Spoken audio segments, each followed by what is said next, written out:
Hey guys, so in this video I'm going to talk about strategies for solving word problems.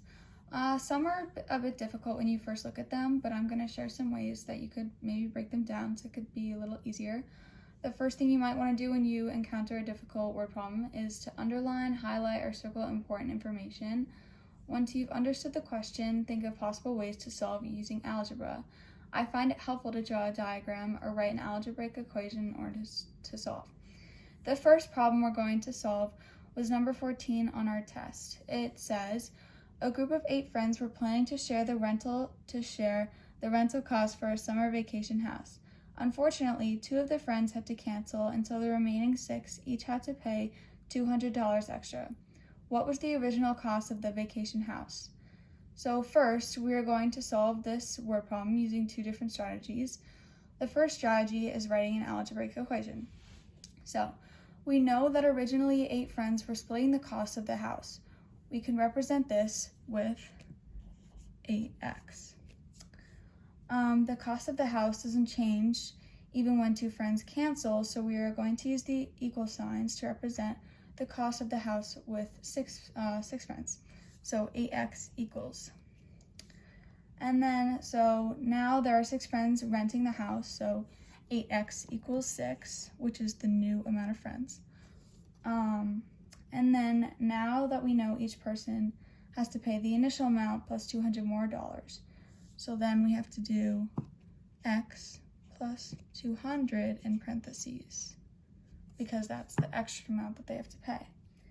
Now we have to solve for x. So you would first distribute the 6. That's just how I like to do it. So you'd bring down the 8x, and then it would be 6x plus 1,200. And then you would subtract the 6x for the combined like terms, because that's the one that makes most sense, because you couldn't do these two because that wouldn't work, right? And then you get 2x equals 1,200. And then you have to divide 2 to get x isolated by itself, which is 600. Okay, so now we have that.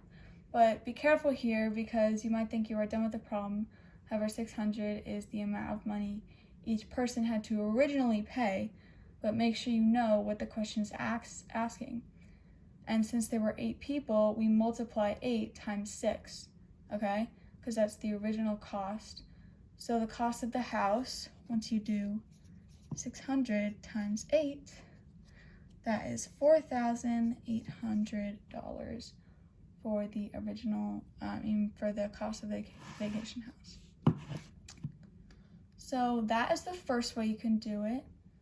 And now we're going to solve the problem using a visual representation. So I'll just flip this over. Don't look at this yet. So basically, we're going to draw a box representing the cost of the house. We have to split this into 8 boxes because originally there were 8 people renting the house, right? So I drew these 2 boxes, and this is the original cost and this is the new cost. Don't worry about the x's yet. So each box will have an x to represent the amount of money that each person has to pay. So since 2 friends canceled, but the cost of the house still remains the same, so these are technically equal to each other. And this box should be split into 6 pieces because now there are only 6 people, right, renting the house. And then then that each person has to pay the original amount plus 200 more, which is the x plus 200, because this is the x, but you add 200.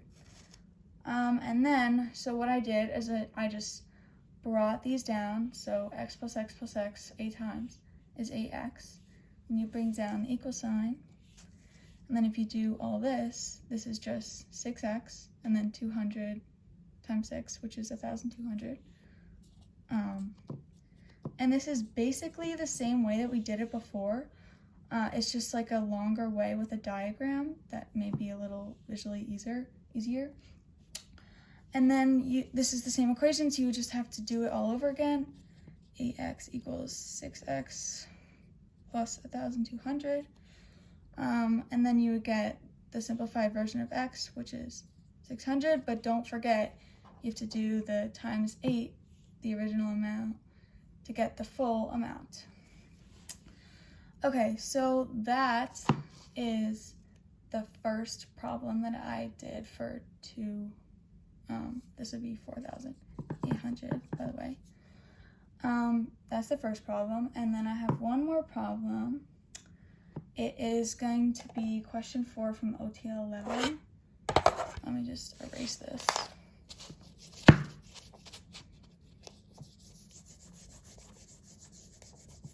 Okay. Sorry. Anyway, so the second problem is the indicator on the oil tank in my home indicated that the tank was 1/8 full. After a truck delivered 240 gallons of oil, the indicator showed that the tank was half full. What is the capacity of the oil tank in gallons? And for this problem, I highlighted or underlined tank was 1/8 full because I usually highlight the important things such as numbers or key phrases. And then I highlighted 240 gallons, and then the tank was half full because those are the most important things, the key things.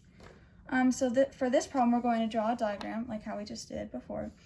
And it's helpful for me to do what I just said, the key phrases, and phrases such as like after, decrease, or increase. So we all know that the tank was 1/8 full. So let's draw the tank. 1/8. 1/8.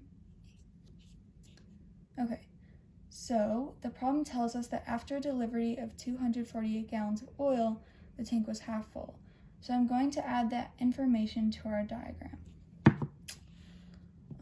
200, so the tank was half full, and this is half, right? So 1/2. And if you think about it, 1/2 of 1/8, and not of 1/8, of all the eighths, 8/8, that is also equal to 3/8. So, I mean, the half would be 4/8, sorry, because added on to 1/8, subtracted from 1/8. So a half is also equal to 4/8, right? So yeah, and then we know that this means that 240 gallons, so I'll write it down, is equal to 3/8, okay? And then in order to find how much 1/8 would be for the whole thing to get 8/8, you would have to do 240 divided by 3, which is equal to 80 gallons. And then, so the final question is asking for the capacity of the tank, which means how many gallons does the whole tank hold? And we know that the whole tank is 8/8. So we have to multiply 80 times 8, which tells us the tank holds 640 gallons of oil. Yeah, so that is my way to solve this problem. In conclusion, word problems can be a bit tricky. However, by watching this video, I hope you learned that there are different ways to solve the same problem. Remember to underline key information in the question that numbers, key phrases, or just things that might help you understand the problem better. Diagrams help a visual learner like me make sense of a complicated problem. Finally, remember to check that you answer the question that was asked of you instead of just stopping at a different one. But yeah, I hope this video helped, and this was on strategies of solving word problems. Thanks, guys. Bye.